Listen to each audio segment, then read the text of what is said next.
أعوذ بالله من الشيطان الرجيم. بسم الله الرحمن الرحيم. الرحمن علم القرآن خلق الإنسان علمه البيان. الشمس والقمر بحسبان والنجم والشجر يسجدان والسماء رفعها ووضع الميزان ألا تطغوا في الميزان وأقيموا الوزن بالقسط ولا تخسروا الميزان والأرض وضعها للأنام فيها فاكهة والنخل ذات الأكمام والحب ذو العصف والريحان فبأي آلاء ربكما تكذبان خلق الإنسان من صلصال كالفخار وخلق الجان من مارج من نار فبأي آلاء ربكما تكذبان رب المشرقين ورب المغربين فبأي آلاء ربكما تكذبان مرج البحرين يلتقيان بينهما برزخ لا يبغيان فبأي آلاء ربكما تكذبان يخرج منهما اللؤلؤ والمرجان فبأي آلاء ربكما تكذبان وله الجوار المنشآت في البحر كالأعلام فبأي آلاء ربكما تكذبان كل من عليها فان ويبقى وجه ربك ذو الجلال والإكرام فبأي آلاء ربكما تكذبان يسأله من في السماوات والأرض كل يوم هو في شأن فبأي آلاء ربكما تكذبان سنفرغ لكم أيها الثقلان فبأي آلاء ربكما تكذبان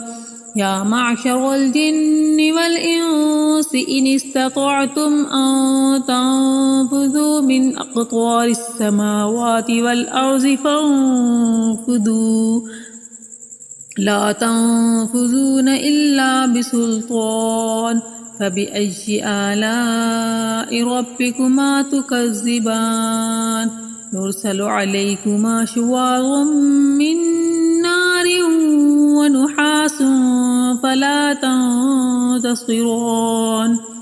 فبأي آلاء ربكما تكذبان فإذا انشقت السماء فكانت بردة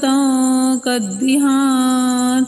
فبأي آلاء ربكما تكذبان فيومئذ لا يسأل عن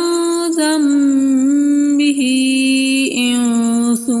ولا جان فبأي آلاء ربكما تكذبان يعرف المجرمون بسيماهم فيؤخذ بالنواصي والأقدام فبأي آلاء ربكما تكذبان هذه جهنم التي يكذب بها المجرمون يطوفون بينها وبين حميم آن فبأي آلاء ربكما تكذبان ولمن خاف مقام ربه جنتان فبأي آلاء ربكما تكذبان ذواتا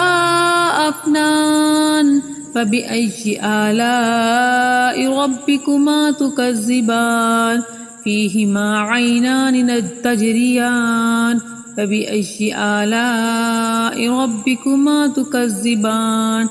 فيهما من كل فاكهة زوجان فبأي آلاء ربكما تكذبان متكئين على فرش بطائنها من استبرق وجنى الجنتين دان فبأي آلاء ربكما تكذبان فيهن قاصرات الطرف لم يطمثهن إنس قبلهم ولا جان فبأي آلاء ربكما تكذبان كأنهن الياقوت والمرجان فبأي آلاء ربكما تكذبان هل جزاء الإحسان إلا الإحسان فبأي آلاء ربكما تكذبان ومن دونهما جنتان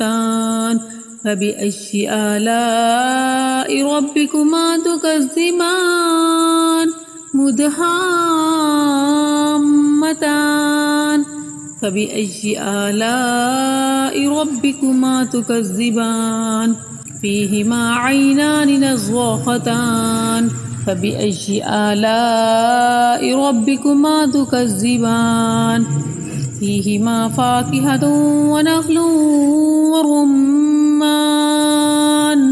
فبأي آلاء ربكما تكذبان فيهن خيرات حسان فبأي آلاء ربكما تكذبان حور مقصورات في الخيام فبأي آلاء ربكما تكذبان لم يطمثهن إنس قبلهم ولا جان فبأي آلاء ربكما تكذبان متكئين على رفرف خضر وعبقري حسان فبأي آلاء ربكما تكذبان تبارك اسم ربك ذي الجلال والإكرام